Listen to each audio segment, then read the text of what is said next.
આપણા જીવન પાથરીને આપણા પોતાના જીવન તરફ એક દ્રષ્ટિ નાખવા માટે ચાલો બધા સાથે નીકળીએ. પોતાના જીવન ઉપર એક દ્રષ્ટિ કરવી એ બહુ મહત્વનું અગત્યનું છે, પણ માણસ ભૂલી જ જતો હોય છે.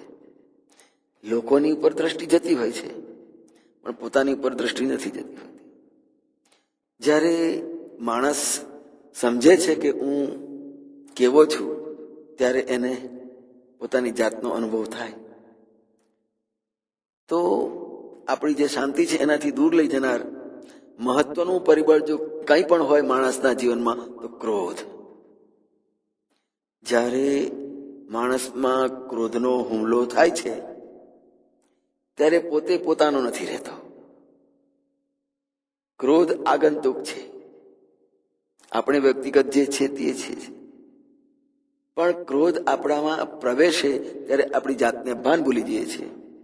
ત્યારે એની આંતરિક સ્થિતિ જ નહીં, પણ બાહ્ય સ્થિતિ, બાહ્ય દેખાવ પણ, એનો રૂપરંગ, એનો આકાર બધું જ ફરી જતું હોય છે આ ક્રોધની અંદર.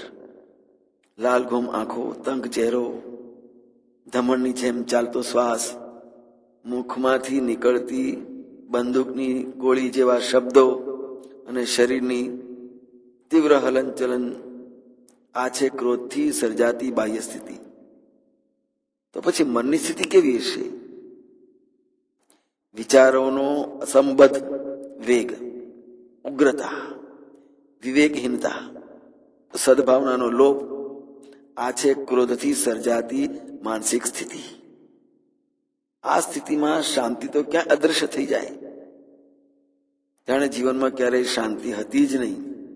આથી જ ભગવાન કૃષ્ણએ ગીતાની અંદર કહ્યું છે, કામ એશ ક્રોધ એશ રજોગુણ સમુદ્વ, અને કામ ક્રોધ તથા લોભ ત્રિવિધમ નરકસ દ્વારસ્ય નાશન આત્મન. આ ત્રણ, કામ, ક્રોધ અને લોભ, એ નરકના દરવાજા છે અને એનાથી બુદ્ધિ ભ્રષ્ટ થતી હોય છે. ક્રોધાત ભવતિ સંમોહ, ક્રોધથી મોહ ઉત્પન્ન થાય છે. સંમોહાત સ્મૃતિ વિભ્રમ, એનાથી અક્કલનો નાશ થાય છે. સ્મૃતિ ભ્રંશાત બુદ્ધિ નાશો, એનાથી બુદ્ધિ પણ નાશ પામે છે. અને બુદ્ધિ નાશાત પ્રણશ્યતિ, આખરે અક્કલ નાશ પામે એટલે માણસનો પોતાનો જ વિનાશ થઈ જતો હોય છે. એની સમાજમાં કોઈ ગણતરી કે કોઈ સ્થાન રહેતું નથી. એટલે ક્રોધથી બને ત્યાં સુધી દૂર રહેવા માટે સખતમાં સખત પ્રયત્ન કરવો જોઈએ.